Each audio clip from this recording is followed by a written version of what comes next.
When I was 23, I rented an apartment in an old boarding house in a neighbourhood just outside a sketchy downtown of a mid-sized southern USA city. One night at around 2 a.m, I was driving home from my boyfriend's place after we had a huge fight. I was teary and not paying much attention to my surroundings. At the stoplight, I pulled alongside the only other car on the road, made brief eye contact with the driver and gave him a quick absent smile. I'm southern, it's ingrained. Anyway, I guess he took that as some sort of invitation. At the next spotlight, he stared intently into my car with a weird blank expression. And at the next, and at the next. I was seriously uneasy, but it took me a while to realise that he was actually following me at this point. I should have driven to the police station, but this was before smartphones, and I didn't know where the closest one was. Also, I was exhausted and I guess I thought I was just being paranoid and didn't want to make a fuss. Instead, I circled around out of my way until I no longer saw his headlights behind me. It seemed like he got bored and veered off. I was beyond relieved and drove straight home, anxious to get inside and behind locked doors. I parallel parked in the tight spot between two cars on the street outside my boarding house and cut the engine. And that's when he pulled up alongside me, close enough to the driver's side door that I couldn't have opened it. I was blocked in, and now he knew where I lived. I briefly thought about climbing across and exiting by the passenger side door, but I wasn't confident that I could outrun him to the house and get it unlocked before he grabbed me. If that was indeed his intention, it was very much the vibe that he was throwing off. I fumbled my phone, and while I was fishing it out from under my seat, he got out of his car, lazily walked around to the passenger side door and tried opening it. Finding the door locked, he leaned down, stared at me with the same intent dead-eye expression, started tapping on the glass. I got my phone open and yelled, "I'm going to call the police." As I dialed 911, he began banging on the window, then slamming his fist on the windshield like he was trying to break it. Then he stopped, cold, and just stared a long minute more, while I talked to the dispatcher, looking utterly disappointed in me. I don't clearly remember the end of the interaction. It was a long time ago, and I was terrified while trying to give my information over the phone. But I remember having the impression that he was making a mental note of the house, and then he seemed entirely confident as he ambled back to his car, and then quickly drove away. The cops came and took my statement, and didn't seem to like what I had told him one bit. If they found him though, no one has ever let me know. I lived in the house for a few more months and didn't get a solid night's sleep.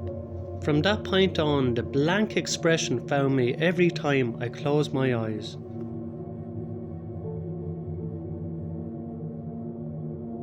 In February of 2012, I went to visit my grandfather's grave for his birthday. His death was a really hard thing for me to deal with. As he had passed away in March of 2011, it was still very fresh to me. I was kneeling in front of his grave with my head down, mourning and crying. That's when my body went into dangerous nearby mode. I looked up to see a man running full sprint from the woods, surrounding the cemetery, and forced myself to get back to my truck as quickly as possible, without the man getting close to me. But by the time I had made it to my truck, he had gotten about 20 feet away. I jumped in, locked the door, to his apparent displeasure. He threw his hands up in a huff, like his favourite team had just lost a football game. I started the truck up and began to drive out as fast as I could, but not before driving right past him. I didn't break eye contact for a second, and neither did he, so I got a really good look at his face. Cut to a few years later, I'm at work, bored, and decided to download an app that had a ton of paranormal, cryptic serial killers and UFO articles. As I was browsing through the serial killers, I came across one that made my heart drop into my ass. Israel Keyes, most known for murdering an underage girl in Alaska, dismembering her body and dropping the pieces into a frozen lake.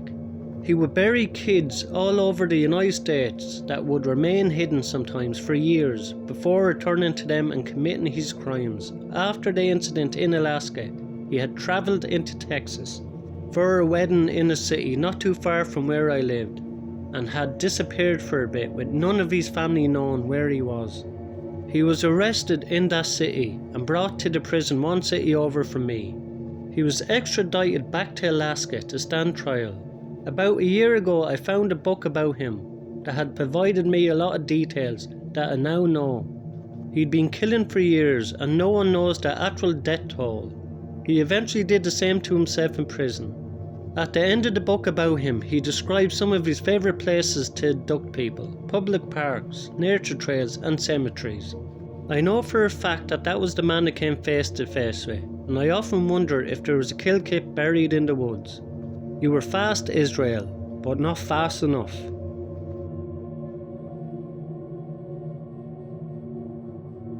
This is the first time that I'm choosing to share my story online. I'm a female now, 22 years of age, and I'm 5'1", and don't have many means of protecting myself. When I first left home, I got an apartment and a job at an exclusive club in LA. While studying online, I was 19 years old when I first started working there, and learned very quickly the environment that I was in.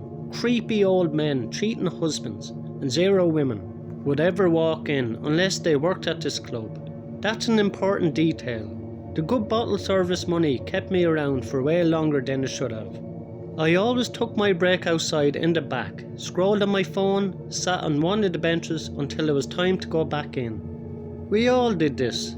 It was a breath of fresh air from the cigar smoke. As I did my usual routine, this was the first time I ever saw a female that I didn't work with.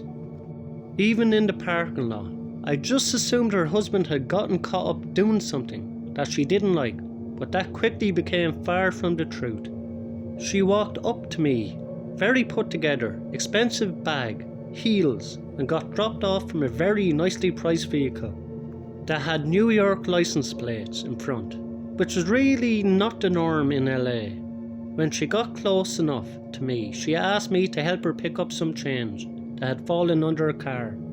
But I was thinking to myself, you just got dropped off. That's all I could think of. I declined and apologised that my break was now over. I asked her if I could get one of the bouncers to give her assistance, but she declined. She reassured me that it wouldn't take too much of my time, but I still refused. I went back to work, told some of the girls that I worked with to be careful, as it was incredibly suspicious in my opinion. After work, I then drove home to study and get some sleep. My apartment was on the first floor of a non-gated area with windows in my bedroom and living room that had views of the parking lot. I know, super luxurious. I sat down on my couch, pulled out my laptop and just proceeded with my after work routine. After about a half an hour of study, I see a flash from a phone straight into my living room window. I run straight to it, and there it was, the same black vehicle parked right in plain sight. I closed my blinds and straight away called the police. They showed up to have a look around and tried to find that car, but it was since long gone. And after asking me some questions, they left. They did show up about 15 minutes after I called, so I'm not sure if I even expected them to find anything, but I wish that they did. 2 weeks later, I'm at the local pet store with my German Shepherd. She's my rock and protector. I took her wherever I could after this incident. It was at this point that I recognised the lady across the aisle. Her face, the outfit, them same expensive heels. It was the woman who came up to me while I was at work. I made sure my dog could see her and that she could see my dog. She's fully trained, so I wasn't scared of her this time. I checked out after I saw her leave and walked back towards the car. A weird note was left on my windshield. I didn't care. I got in and drove straight home. The letter was something like, "I accidentally hit your car" bullshit. Not sure, but maybe it was some sort of tactic. I asked my neighbours if they could keep their eye out for me and let me know if they saw anything suspicious. One of them remembered the lady asking them if I was single and acting like she had just seen me around the complex. Little things happen still. Random calls, weird voicemails, all of which I think I can link. Random tissue notes on my car and other things that I still choose to ignore. This has been going on for about 3.5 years now, and I haven't seen her or them in a long time. While I like to go to the police for some level of reassurance or protection, I wouldn't even know how to begin to explain what happened. It would be hard not to portray myself as being crazy, especially given this situation. Thanks a million to everyone who likes, subscribe and comment on my videos, I really appreciate it. If you enjoyed these stories tonight, you'll enjoy the next 3 stories in the box above. Thank you.